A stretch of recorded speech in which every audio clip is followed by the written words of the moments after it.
those of us who are married took an oath on our wedding day. और जितने लोग हमारे मध्य में विवाहित हैं, उन्होंने उनके शादी के दिन एक ओथ या एक वायदे एक दूसरे के साथ लिए थे.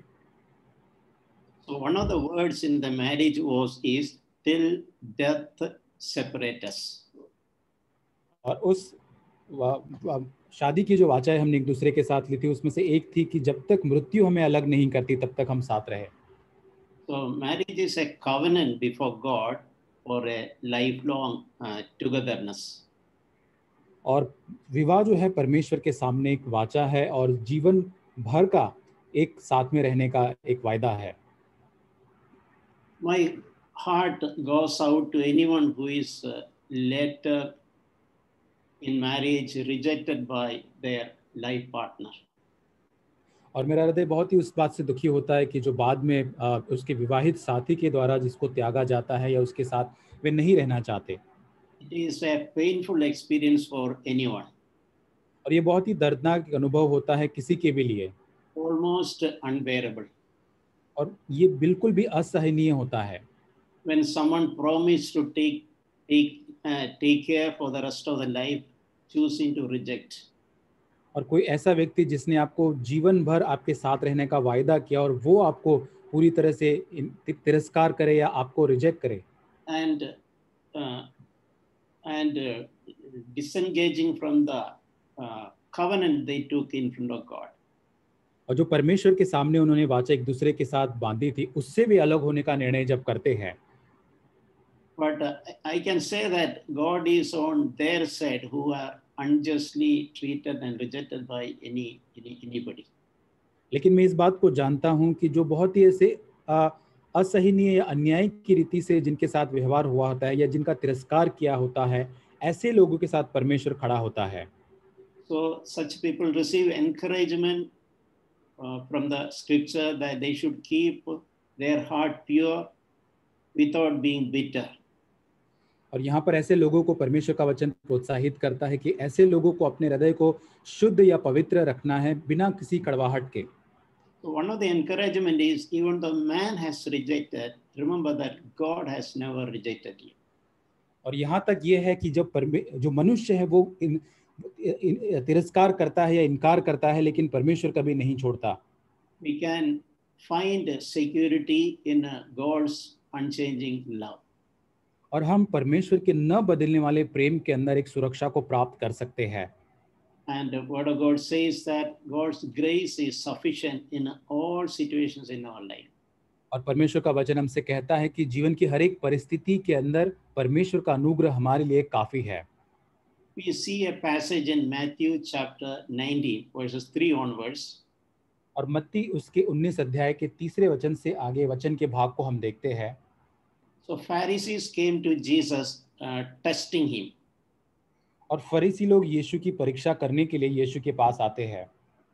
They asked him 2 questions. और फरीसी यीशु मसीह को 2 प्रश्न यहाँ पूछते हैं. First question is it lawful for a man to divorce his wife for any reason at all? और यहाँ पर वो पहला प्रश्न ये पूछते हैं कि क्या किसी एक कारण से अपनी पत्नी को त्यागना क्या उचित है, उसे तलाक देना? And Jesus answered in Matthew 19 verses 4 and 5. और मत्ती 19 उसके 4 और 5 वचन में यीशु ये उत्तर उनको देता है. Have you not read that a man shall leave his father and mother and be joined to his wife, and the two shall become one flesh? और यीशु कहता है इस कारण मनुष्य अपने माता पिता से अलग होकर अपनी पत्नी के साथ रहेगा और वे दोनों एक तन होंगे. And then he said, so they are no longer two but one flesh. और वो आगे कहता है कि अतः वे अब 2 नहीं परंतु एक तन है. Then he added this very strongly, what therefore God has joined together, let no man separate. और आगे वो बहुत ही मजबूती के साथ यहाँ पर जोड़ता है कि इसलिए जिसे परमेश्वर ने जोड़ा है उसे मनुष्य अलग न करे. So Jesus emphasized once married, they are not two, they are one. और यीशु मसीह यहाँ पर जोर देता है कि जब वे विवाह के साथ एक होते हैं तब वे 2 नहीं अलग लेकिन वे एक है. And before marriage they should leave their father and mother and to be joined his wife. और विवाह के बाद जो है अपने माता पिता से अलग होकर अपनी पत्नी के साथ वे एक होते हैं। And he strongly emphasizes what God has joined together, let no man separate. बहुत ही मजबूती के साथ यहाँ पर जोर देते यीशु कहता है कि जिसे परमेश्वर ने जोड़ा है उसे मनुष्य अलग न करे। So after this, these Pharisees asked Jesus another question. और इसके बाद फरीसी उसको दूसरा प्रश्न पूछते हैं यीशु मसीह को। That is 19 verse 7 onwards. और 19 अध्याय के 7 वचन से आगे। Why then did Moses command to give her a certificate of divorce and send her away? और वे यीशु से पूछते हैं कि फिर मूसा ने क्यों यह ठहराया कि त्याग पत्र देकर उसे तू छोड़ दे। And Jesus said, because of your hardness of heart, Moses permitted it. और यहाँ पर वो कहता है कि तुम्हारे मन की कठोरता के कारण तो मूसा ने उसकी अनुमति दी थी। But from the beginning, it was not that way. It is not what God intended. लेकिन परंतु आरंभ से ऐसा नहीं था, परमेश्वर की इच्छा इस प्रकार होने की नहीं थी। It was your hardness of your heart that made Moses permit this. और तुम्हारे हृदय की कठोरता के कारण मूसा को ये करना पड़ा। And Jesus said in verse 9, and I say to you, whoever divorces his wife except for immorality and marries another woman commits adultery. और 9 वचन में यीशु आगे कहता है कि मैं तुमसे कहता हूँ कि जो कोई व्यभिचार को छोड़ किसी कारण से अपनी पत्नी को त्याग कर दूसरी से विवाह करे वह व्यभिचार करता है। So from this passage, some things are very clear. इस वचन के इस भाग से कुछ बातें बहुत ही साफ है। In the case of Jews, Moses had permitted divorce because of the hardness of men's heart. और यहूदी लोग जब थे, क्योंकि मनुष्य की कठोरता, उनके मन की कठोरता के कारण मूसा ने वहां पर तलाक देना या पत्नी अपने छोड़ना उसको अनुमति दी थी। Probably due to the possibility of physical violence, including violence leading to death. और यहाँ तक संभावना है कि वहां पर कोई लगड़ी या हिंसा के कारण, यहाँ तक कि शारीरिक हिंसा के कारण या मृत्यु हो सके, उस कारण से या डर से भी। Moses told, instead of killing her, you rather send her away to her home. और यहाँ पर मूसा इस प्रकार कहता है कि शायद उसको मारने की बजाय उसको तो घर पर भेज दे। And Jesus made it very, it was not God's plan at all. In the beginning, it was not so.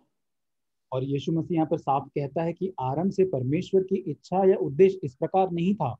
And he is saying, sounding that Jesus was not approving or wanting to change that Moses' permission or a compromise or exemption. और यहाँ पर मूसा ने जो छूट दी थी या मूसा ने जो यहाँ पर उनको कहा था, उसको परमेश्वर यहाँ पे पुष्टि नहीं करता या उसको सहमति नहीं देता है। Because it is a deviation from God's original plan.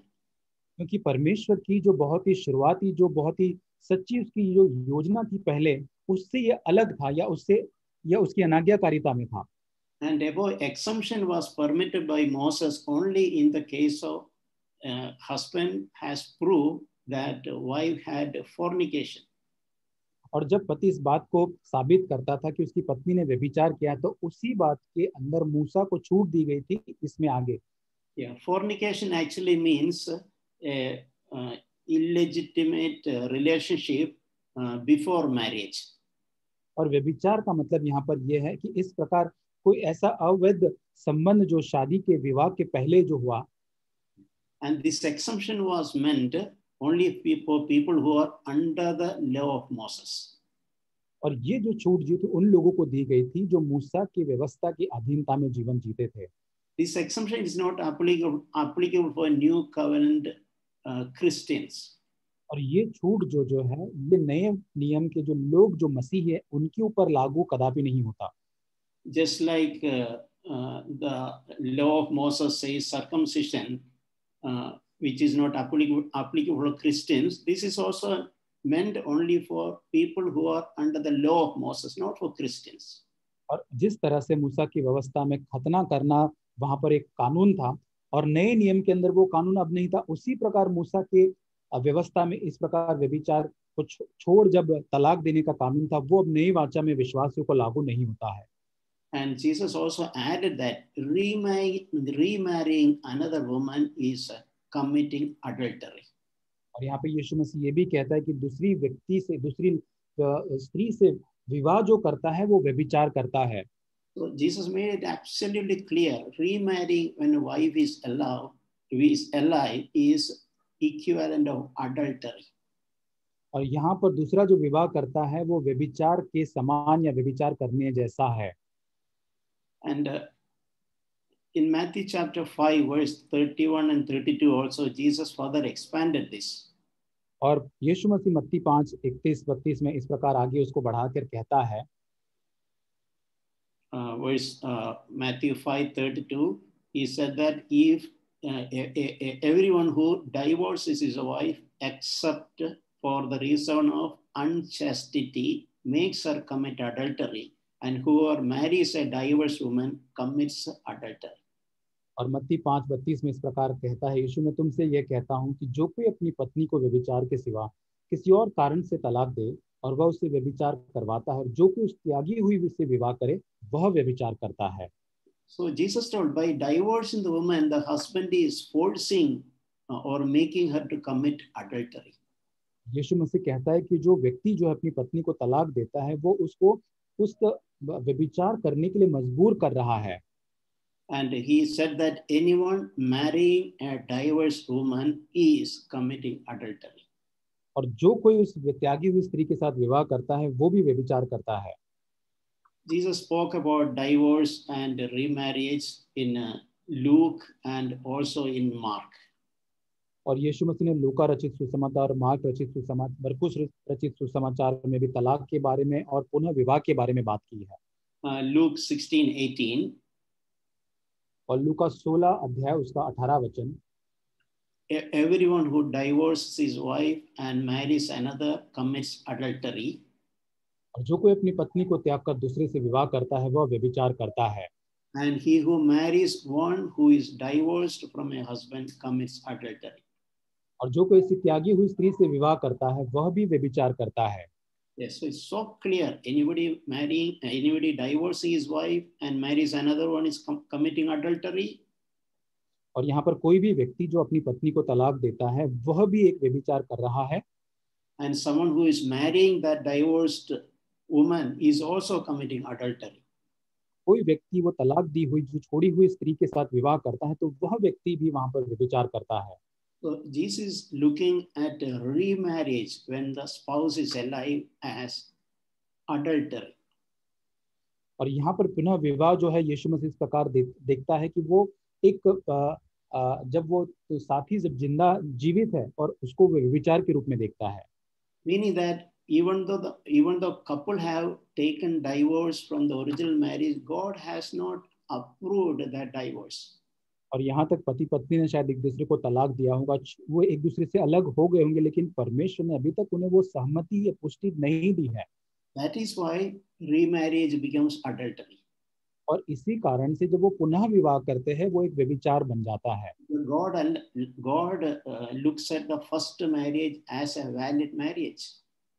और परमेश्वर जो पहला विवाह जो है उसे एक सही या उचित विवाह के रूप में देखता है। And in Mark chapter 10, मरकुस उसका 10वां अध्याय verse 12, Mark 10:12, उसका 12 वचन, 10 and 11, 11 and 12 together. Mark 10, 11 and 12. मरकुस उसका 10वां अध्याय 11 और 12 वचन। Whoever divorces his wife and marries another woman commits adultery against her. और जो कोई अपनी पत्नी को त्याग कर दूसरे से विवाह करे तो वह उस पहली के विरोध में व्यभिचार करता है। And it is speaking about wife in divorce, a wife divorcing her husband in verse 12. And if she herself divorces her husband and marries another man, she is committing adultery. और यदि पत्नी अपने पति को छोड़कर दूसरे से विवाह करे तो वह व्यभिचार करती है। So divorce from any side, whether husband side or wife side, is not acceptable before God. ये तलाक जो है या छोड़े जाना पत्नी की ओर से या पति की ओर से परमेश्वर की नजर में ग्रहण योग्य नहीं है। And God is looking at remarriage in such a circumstances as adultery, whether it's committed by husband or by wife. और परमेश्वर ये जो पुनः विवाह जो होता है उसको परमेश्वर व्यभिचार के रूप में, यदि शायद वो पति ने किया हो या पत्नी ने, उस रूप में देखता है। In Malachi chapter 2, there is a very powerful statement. Malachi की पुस्तक उसके दूसरे अध्याय के अंदर एक बहुत ही सामर्थ्य वचन है। Verse 14. मलाकी दूसरा अध्याय उसका 14 वचन। The Lord has been a witness between you and the wife of your youth, against whom you have dealt treacherously. और मलाकी 2:14 में कहता है, इसलिए क्योंकि यहोवा तेरे और तेरी उस जवानी की संगिनी और ब्याही स्त्री के बीच साक्षी हुआ था जिसका तूने विश्वासघात किया है। Though she is your companion and your wife by covenant. और बड़ी वाचा के साथ वो तेरी जवानी की संगिनी और ब्याही हुई स्त्री है। And in verse 15, he is saying that let no one deal treacherously against wife of your youth. और यहाँ पे लिखा है कि इसलिए किसी भी रीति से हम उस स्त्री के साथ, जवानी की जो स्त्री उसके साथ हम विश्वासघात न करें या बुरी तरह से व्यवहार न करें। Verse 16, I hate divorce. और यहाँ पर 16 वचन में कहता है कि जो तलाक जो है उससे मैं घृणा करता हूँ। It's a huge statement. God is saying, I hate divorce. बहुत ही बड़ा कथन परमेश्वर कहता है कि तलाक जो है उससे मैं घृणा करता हूँ। Divorce under any excuse. God hate divorce. किसी भी परिस्थिति के भीतर या किसी भी बहाने से हो, वो त्याग से या उस तलाक से परमेश्वर घृणा करता है। So it's absolutely a clear statement by the Lord. ये बहुत ही साफ कथन परमेश्वर के द्वारा कहा गया है। No one can expect God's approval anything when we do something which he hates and so clearly recorded in the scripture. और जो कुछ परमेश्वर के वचन में साफ लिखा गया है और परमेश्वर जिस बात की सहमति नहीं देता है उस बात में और कोई बात दूसरा मत नहीं होता। If we can turn to Romans chapter 7. Romeo की पत्री उसका 7 अध्याय verse 2. Romans 7 verse 2. Very interesting verse. बहुत ही दिलचस्प ये वचन है। रोमियो की पत्री 7वां अध्याय वचन 2। The married woman is bound by law to her husband while he is living. और विवाहित स्त्री व्यवस्था के अनुसार अपने पति के जीते जी उससे बंधी है। But if her husband dies, she is released from the law concerning the husband. परंतु यदि पति मर जाए तो वह पति की व्यवस्था से छूट गई है। Verse 3, if while her husband is living, she is joined to another man, she shall be called an adulteress. इसलिए यदि पति के जीते जी वह किसी दूसरे पुरुष की हो जाए तो वह व्यभिचारिणी कहलाएगी। But if her husband dies, she is free from the law, so that she is not an adulteress, though she is joined to another man. परंतु यदि पति उसका मर जाता है तो वह उस व्यवस्था के अनुसार छूट गई, यहाँ तक कि यदि किसी दूसरे पुरुष की हो जाए तो भी व्यभिचारी न ठहरेगी। So this means that if the husband, one of the spouse dies, the other person is released from the covenant. और इसका मतलब यदि पति की मृत्यु होती या पत्नी की मृत्यु होती तो दूसरा साथी जो है उस वाचा से छूट जाता है। And in such a circumstances, if the other person marries, God approves that marriage. और ऐसी परिस्थिति के अंदर उस घटना में हुआ जो पुनः विवाह जो होता है उसको सहमति या पुष्टि होती है उस चीज की। 1 Corinthians chapter 7. पहला कुरिन्थियों 7 अध्याय। This passage encourages reconciliation if the family relationship are estranged. और यहाँ पर ये वचन का भाग यहाँ पर प्रोत्साहित करता है कि उन ऐसे संबंध जो बहुत ही तरह से बहुत दूर हो चुके हैं, संबंधों में बहुत ही तनाव आ चुके हैं, उनको एक करने या पुनः स्थापित करने का वचन का भाग ये है। To the married I give instructions, not I but the Lord, that the wife should not leave her husband. Which was until? Verse 10. और 10वां पहला कुरिन्थियों 7वां अध्याय वचन 10, जिनका विवाह हो गया है उनको मैं नहीं वरन प्रभु आज्ञा देता है कि पत्नी अपने पति से अलग न हो। Verse 11, but if she does leave, she must remain unmarried. और 11 वचन में लिखा है, यदि वो अलग भी हो जाए तो बिना ब्याह की वो रहे, or else she should be reconciled to her husband. और यदि ऐसा नहीं है तो अपने पति से फिर से वो मेल मिलाप कर ले, And that husband should not divorce his wife. और वो पति अपनी पत्नी को तलाक न दे, उसे न छोड़े. So in a scenario of an estranged family situation where husband and wife living separately, और एक पारिवारिक ऐसा हो कि पति पत्नी एक दूसरे के संबंधों के अंदर ठीक बातें नहीं है और वहां पर एक दूसरे से अलग रहते हो, जहां two options are suggested here. और यहाँ पे दो जो चुनाव है यहाँ पर दिए गए हैं सलाह. One option is remain unmarried for the rest of the life. और यहाँ पर यदि आप अलग रहते हैं तो पूरी तरह से जीवन भर बिना विवाह के आपको रहना है.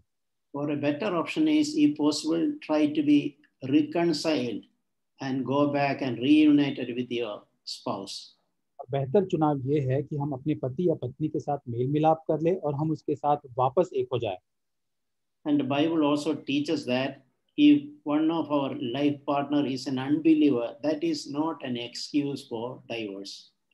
और यहाँ पर यदि हमारा एक साथी जो ठीक नहीं है और वो कारण हमारा उसको तलाक देने का नहीं होना चाहिए. 1 Corinthians 7 verse 12. पहला कुरिन्थियों 7 अध्याय वचन 12. If any brother has a wife who is an unbeliever and she consents to live with him, he must not divorce her. और यदि किसी भाई की पत्नी विश्वास न रखती हो तो उसके साथ रहने से प्रसन्न हो तो वह उसे न छोड़े. And in verse 13 again it says to the woman, और 13 वचन के अंदर वो स्त्री से कहता है, a woman who has an unbelieving husband and if he consents to live with her, she must not send her husband away. और जिस स्त्री का पति विश्वास न रखता हो और उसके साथ रहने से प्रसन्न हो, वह पति को न छोड़े.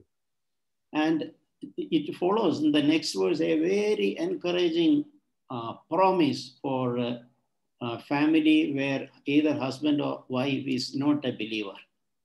और यहाँ पर उसके आगे का 14 वचन बहुत ही प्रोत्साहनदायक वचन है, जहाँ पर पति या पत्नी एक दूसरे के साथ एक या दो उसमें से विश्वास में न हो, उनके लिए. Yeah. The unbelieving husband is sanctified through his wife. और यहाँ पे लिखा है जो अविश्वासी पति जो अपनी पत्नी के कारण जो है वो पवित्र ठहरता है. And the unbelieving wife is sanctified through her believing husband. और यहाँ पर एक अविश्वासी पत्नी जो है एक विश्वासी पति के द्वारा पवित्र ठहरती है. Yeah, God can do wonders in a family. और परमेश्वर अद्भुत कार्यों को परिवार के अंदर कर सकता है. If one of the family member is faithful to the Lord. और यहाँ तक कि दोनों परिवार का एक जन जो है वो परमेश्वर के प्रति यदि विश्वास योग्य हो तो God can continue his work in the family even if the spouse is not a believer. और यहाँ पर चाहे एक साथी जो अविश्वासी भी हो तो भी परमेश्वर अपने कार्य को उस परिवार के अंदर जारी रखेगा. Again, another place it says that believe and you and your household shall be saved. वचन कहता है कि जब तू विश्वास करेगा तेरा घराना भी उद्धार पाएगा. This is something, a promise which we can cling to and we can pray for our spouses and other family members' salvation. और ये परमेश्वर का ऐसा वायदा है जिसका हम दावा कर सकते हैं, प्रार्थना कर सकते हैं हमारे दूसरा अविश्वासी साथी या हमारे परिवार का कोई भी जन हो जिसको विश्वास में जीतने के लिए. Because God is offering this possibility through your life, your spouse can be sanctified. और परमेश्वर ये संभावना आपको देता है कि आपके विश्वासी जीवन के द्वारा आपका जो दूसरा साथी जो अविश्वासी है वो पवित्र ठहरेगा. 1 Corinthians chapter 7, 39 also. और पहला कुरिन्थियों 7 उसका 39 वचन. Yeah. A wife is bound as long as her husband lives. और जब तक किसी स्त्री का पति जीवित रहता है तब तक वह उससे बंधी हुई है. But if her husband is dead, she is free to be remarried to whom she wishes. परंतु जब उसका पति मर जाए तो जिससे वह चाहे विवाह कर सकती है. But only in the Lord. परंतु केवल प्रभु में. So it's very clear. without exemption, remarriage is permitted only in the event of the death of the spouse. और यहाँ पर किसी यहाँ पे बहुत ही साफ रीति से कहा गया है कि जब पुनः विवाह तभी वहाँ पे उसकी अनुमति दी जाती है जब दोनों साथी में से एक साथी की, पति या पत्नी की मृत्यु हो जाए. I think the word of God is very liberating. मैं ये विश्वास करता हूँ, सोचता हूँ कि परमेश्वर का वचन हमको आजाद करने वाला वचन है. The awareness of the word of God liberates us. और परमेश्वर के वचन की जानकारी हमको स्वतंत्र करता है. God especially wants the families to be stronger. परमेश्वर ये चाहता है कि सारे परिवार जो है वो और मजबूत बने.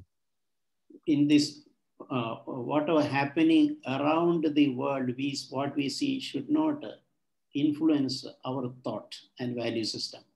और इस संसार के अंदर हमारे आसपास जो कुछ भी हो रहा है जिसे हम देखते हैं उसे हमारे विवाह को प्रभावित करने नहीं देना है. So I just want to summarize some conclusion from these passages what I read just now. और वचन के जिन भागों को मैंने पढ़ा उसके साथ मैं कुछ बातों से मैं उसको अंत करना चाहूंगा. First of all, those who are not married yet. और खासकर वे लोग जिनका विवाह अभी तक नहीं हुआ है. Do not marry in a hurry and regret later. और उनसे मैं सलाह दूंगा कि बहुत ही जल्दबाजी में विवाह करके बाद में खेद करे, ऐसा ना करे. Gather any details required and seek God's clear guidance before deciding to marry someone. और किसी के साथ विवाह करने का निर्णय करने से पहले सारी जानकारी को जितना अधिक हो सके उतना आप उसको ले सकते हैं या जान सकते हैं. The marriage is a decision we make only once in a life. और विवाह जो है एक ऐसा निर्णय है जो पूरे जीवन भर में एक ही बार हम करते हैं. And remember this, God sees marriage as a lifelong covenant. और इस बात को याद रखें कि परमेश्वर जो है विवाह को एक जीवन भर का एक वाचा के जैसे देखता है. Only death can separate one person from the covenant of marriage. केवल एक व्यक्ति का जो मृत्यु है वो ही उस विवाह की वाचा से दूसरे को आजाद कर सकता है. So we should cherish and uphold that covenant we had taken at the time of marriage. और विवाह के समय पर जो वाचाएं हमने एक दूसरे के साथ बांधी थी उसको हमको बार बार याद करना है या सराहना है. Until death separates, I am committed my life partner. और यहाँ तक कि मृत्यु जब तक कि मेरे साथी से मुझको अलग न कर दे. And that is not something to be taken lightly. और ये ऐसी कोई बात नहीं जिसको हम हल्के से लेने लगे. So there should not be any place for unfaithfulness and hardness of heart in marriage. और विवाह के अंदर अविश्वास योग्यता की या मन की कठोरता के लिए कोई स्थान नहीं होना चाहिए. This most important thing we should remember, what God has joined together, man shall not separate. बहुत ही महत्वपूर्ण इस बात को हमें याद रखना है कि जिसको परमेश्वर ने जोड़ा है उसे मनुष्य अलग न करे. If man has joined together, either husband or wife, no one else has any right to separate it. और जब परमेश्वर ने पति या पत्नी को एक दूसरे के साथ एक किया हो तो पति या पत्नी को भी कोई अधिकार नहीं कि वे एक दूसरे को अपने से अलग करे. So what a wise couple would do? और यहाँ पर जो बुद्धिमान या समझदार जो दंपति होगा वो क्या करेगा? They would never wait for differences to develop to serious proportions. और यहाँ पर कभी भी उनके जो मतभेद जो होंगे वो इतना गंभीर नहीं होने देंगे कि वो एक दूसरे से अलग होने का निर्णय करें.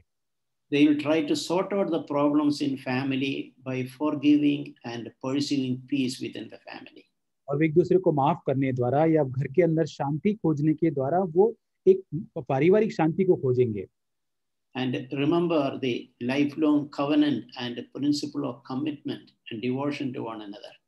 और हमेशा जीवन भर की वो वाचा जो है या एक दूसरे के प्रति जो समर्पण जो है उसे हम हमेशा याद रखें. And a Christian should never ever consider divorce under any circumstances. और एक मसीह को कभी भी किसी भी हालात के मध्य में या परिस्थितियों में तलाक या अपने साथी को छोड़ने के बारे में विचार नहीं करना है. Remember what God said in Malachi. Malachi में परमेश्वर ने जो कहा उसे हम याद करें. God hates divorce. और परमेश्वर तलाक से घृणा करता है. So something which God hates, we should never ever consider as an option.